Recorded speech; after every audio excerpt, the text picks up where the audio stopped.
Yes, ma'am. Okay. So now we are moving for unit number 6. Able to see the share window?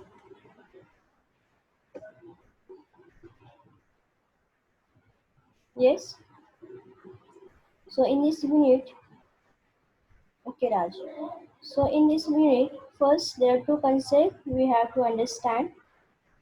But today's session, we will learn polymorphism, introduction to polymorphism. There are features of the polymorphism which comes under, which is nothing but function overloading and function overriding. These are parts of polymorphism. And the last part is nothing but virtual functions. So in this, we have learned what do you mean by polymorphism. Can you able to tell me what do you mean by polymorphism? Write down in the chat window or you can speak also, no problem. Yes?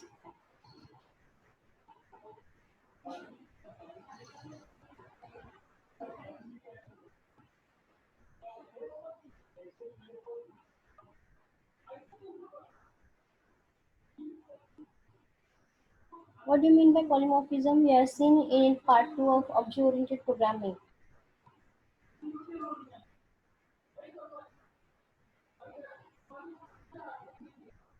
Rahul, write down the definition in chat window of polymorphism.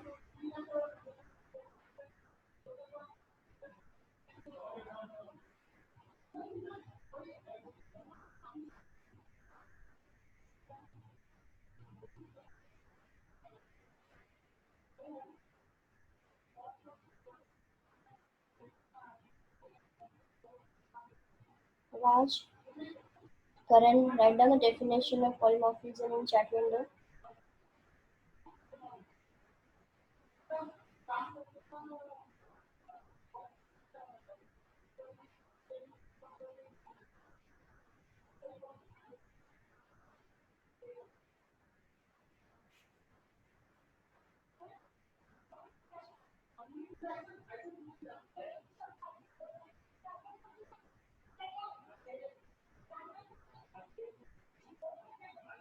Can you hear me? Raj, Karan,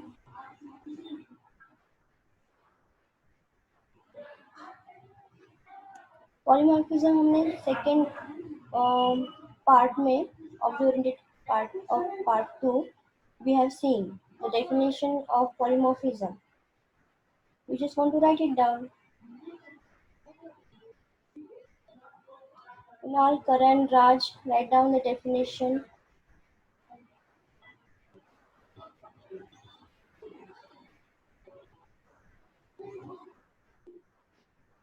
Polymorphism means having many forms. This is a Greek word. Poly means many, morphism means forms, right? Shivanjali, it is a just definition of the polymorphism means having many forms. That's correct. So the process of representing one form in multiple forms is known as polymorphism. Hence, one form represents original form or original method always resides in base class and multiple forms represents overridden method which resides in derived class. So we want to first understand what do you mean by base class and what do you mean by derived class. So base class is nothing but the parent class or superclass, and derived class are nothing but which is derived or which is having a child class of that particular base class. This is the concept of inheritance. So for the purpose which consider that original method always resides where in the base class, and which is having the multiple forms represents which gives me overridden methods which resides in the derived class. So polymorphism derived from the two Greek words, which is nothing but poly and morph. So the poly means what? Many, and morphs means forms. So this is actual definition of polymorphism. So which already we have seen this definition. If I want to give you the real life example on polymorphism, then let's suppose if we are in a classroom and that time we have like a student. When you are in a market, at that time you are behave like a customer. When you are at your home, at the time you behave like a son or daughter. Hence, one person have different behaviors. This is a simple example for explanation I have given for the polymorphism. Getting now, everybody? Yes, Kunal? Understood?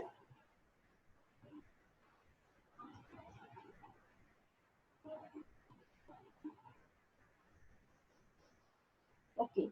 So now let's move to the next part. We have to see the types of polymorphism. So there are two types of the polymorphism. One is called as static polymorphism and another is called as a dynamic polymorphism. When we say static polymorphism, it is also considered as early binding and compile time polymorphism. So in static polymorphism, memory will be allocated at compile time, where in the dynamic polymorphism, memory will be get allocated at runtime. That means it is dynamic. That's why. So it is known as late binding and runtime polymorphism. So when you want to understand the concept of polymorphism, then we have to know what are the different types of polymorphism. So polymorphisms have two types. One is static, another is called as dynamic. In the static, we have to understand the concept of function overloading and function overriding. So these are the two types of static polymorphism, or we can consider as a compile time polymorphism. When we consider dynamic, then dynamic is having one type which is called as a virtual functions. So up to in this particular part, in this particular unit, we have to understand the concept of polymorphism. In that, we have to understand the different types of polymorphism. Getting my point? So we'll go to the next slide where I define what do you mean by static polymorphism. Any doubt, difficulty up to this point?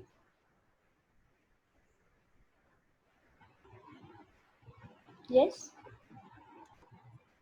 Now we'll go to the next slide. So we'll first see method overloading.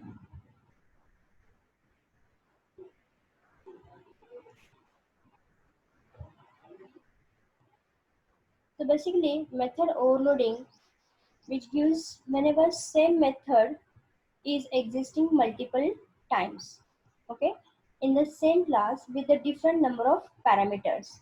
If you have seen my object-oriented programming part 2, then in that I have given the example of addition. So in that, I have passed the first of all I pass the two parameters for the adding the two numbers.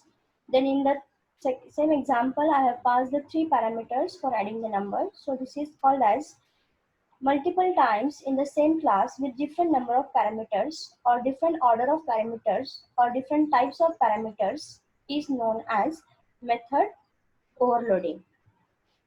So in the example, I have mentioned a sum as a method which represent the addition class with the same name but with a different signature or different arguments or different parameters I have passed for this particular sum. So same as constructor, we can also overload the functions. So condition for function overloading, there are two conditions we have to maintain. First one is function to be overloaded must have the same name. All functions must have different arguments, either a different number of parameters or different types of parameters. So in this function overloading example, I have passed two different parameters for this particular sum. The first sum represent for adding two parameters, say for example a and b, and in the second sum method I have passed three parameters a, b, and c, and just I am printing the output with the help of calling that function with the help of object dot method in the main method. So this is actual way of function overloading. We can do function overloading. So now let's, any doubt, any difficulty in this? Yes, up to now, any difficulty? Anybody? No doubt. Okay. So now let's understand the same concept with the help of this example. Now in this example, I define rectangle class. In that, I define print area function. I define this print area function with the help of Karan. Any question you want to ask me?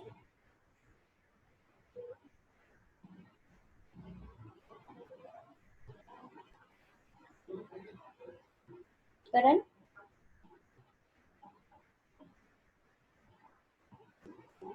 any problem up to now in polymorphism?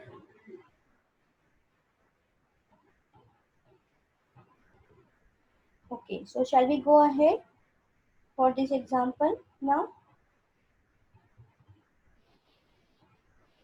Okay. So in this example, I told you there are two uh, rules which are mentioned for this particular polymorphism. All functions must have different arguments. When I say different arguments, what is the meaning of this? Either a different number of parameters or different type of parameters. Different number of arguments we can pass or different type of parameter we can pass. This is the condition which is to be there for function overloading. So now let's see this example. In this example, I have mentioned print area function where I pass integer parameter. Parameters are passed to parameter x and y. In this, I have passed only single parameter for print area as integer x. Then in this function, I pass one integer, another double. In this function, I have passed print area double x. So you just write down this program in your notebook and just tell me what is the answer you are getting with the help of this print area. Do it fast. I'm giving you 5 minutes to write it down, this program. Just write down in your notebook and tell me the answer in chat window.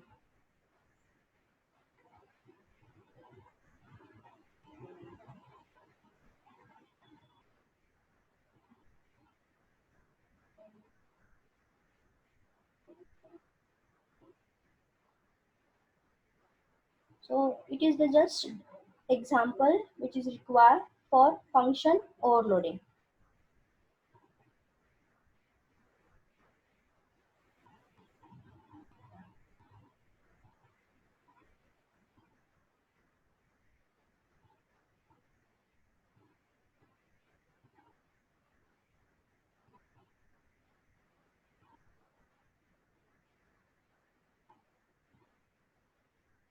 So Karan, you have mentioned first output as 8.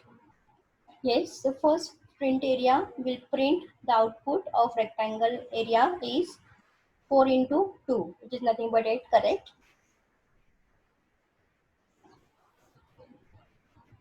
Next, in a print area,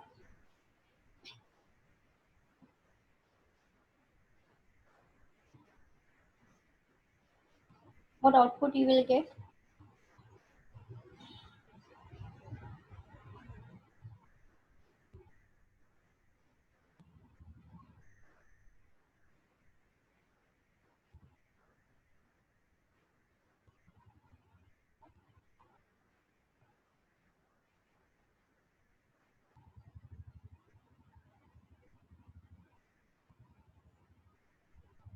Simple hai.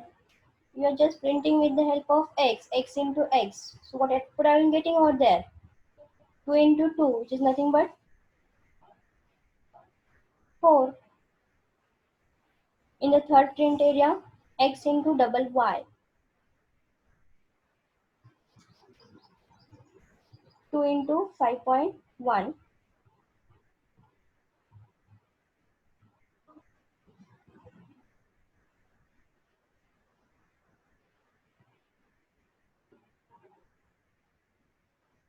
And in the last print area, double x, I'm just printing with the help of rt.print area 2.3.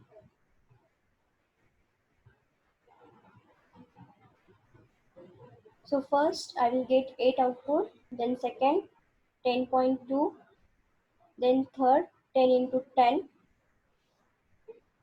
100 and 5.29. That's correct, Karan. So now let's move to the next slide. So in this, we are going to understand the concept of function overriding, function overloading and function overriding. So these are the next also known as polymorphism, where function overriding is also known as polymorphism. To understand method overriding, first let's understand this example. Okay, so in this example, I have mentioned one class as animal. To access the member function, which is to be defined inside the class, I have to use what? Colon. So I define one member method outside the class. So I have to use class, name of the class. What is the name I want to return for that? Dogs. In that colon, which have public access specifier, and the next one is the name of the class. So this is in simple way we have to write a class outside the class definition. So in that class I have defined one method which is again a public, which is called as a void sound. So if I want to use to access this sound, what is to be required? First of all, I have to access it with the help of object. So I have to create first object of the class. With object.method, I can access this. Now what is the output of this particular program? Dogs barks, like that. Okay. So now the same program we can understood with the help of this. So in this, I define two different class. One is dogs, another is cats. In that, whichever the sound I have to mention for this particular animal, then according to that, this operator will be get this method will be get executed. So in this example, just tell me what is the output of this particular program. In the main method I mentioned in the next slide. So just we'll go to the next slide first. So now first of all I create two objects. One is for dog class, another is for cat class. Once it is execute d dot sound, it will go to the that class where my dog class is to be written. When it is to execute c dot sound, then it is to be get executed this particular class method. Okay. Then come back. So in this first it will execute this cout statement, then this will execute this statement, and this statement will execute it. When this statement will be get executed, can you able to tell me?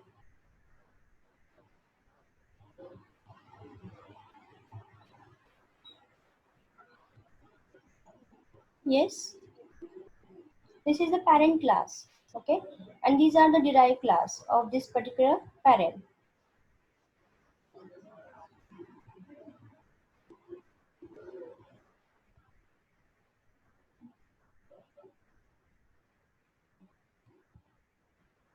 Getting me or not, everybody?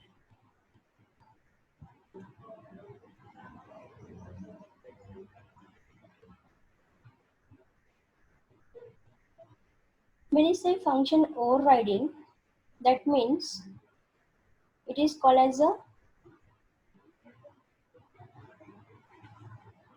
polymorphism. Okay, so function overriding is also known as polymorphism. So from this example, what is the output of this program?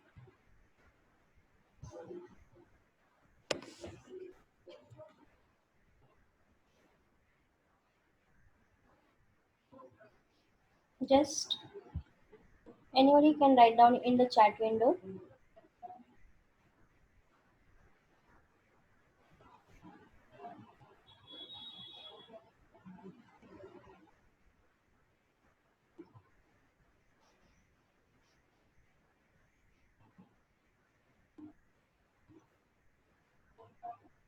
In the above example, the class dogs and its parent class animal have the same function, which is called as a void sound.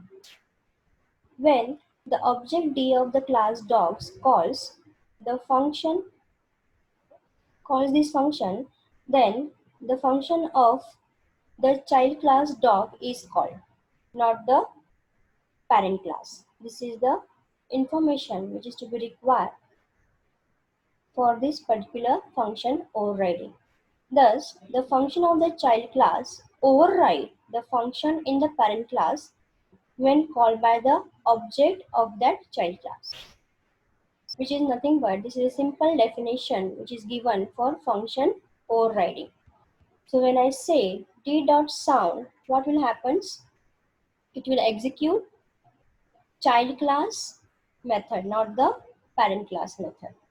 So consider some few points. If you want to write it down, you can write it down also. So consider for function overriding, functions of both parents and child class must have the same name. Function must have the same argument list and return type. A function declared static cannot be overridden. If a function cannot be inherit, it is called as a it is cannot be override. मतलब वो function override नहीं हो सकता if it is cannot be inherited. In this simple program, I have mentioned some example of the class which is to be inherited from the parent class. So animal is the parent class where there are two derived classes we have written. One is dog class and another is cat class. Getting everybody? So the next important point, you can write it down in your notebook, that constructors cannot be overridden. We have seen the definition of constructor. So what is that? Constructor, the same name, we have to write down the class name. So constructors cannot be overridden. This is the blueprint. You can say like it is a rule given by the C++ programming that constructors cannot be overridden. Up to now, any point, any difficulty anybody is having? Yes?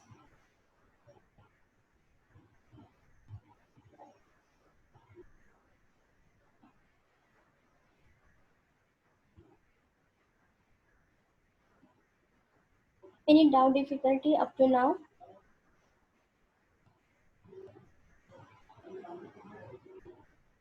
Amit, Aditi, you are there?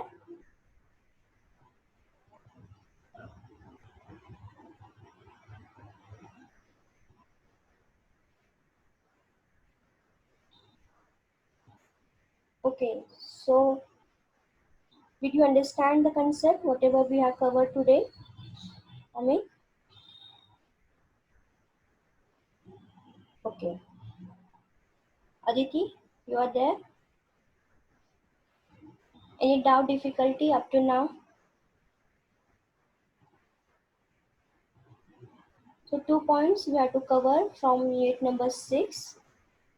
Then afterwards, I will take one subjective type test and then we will declare the syllabus is completed in this particular week. No problem. So we will stop today's session. Tomorrow we'll meet at the same time, which is to be mentioned in the timetable. And I will cover the next part in tomorrow's session. Okay?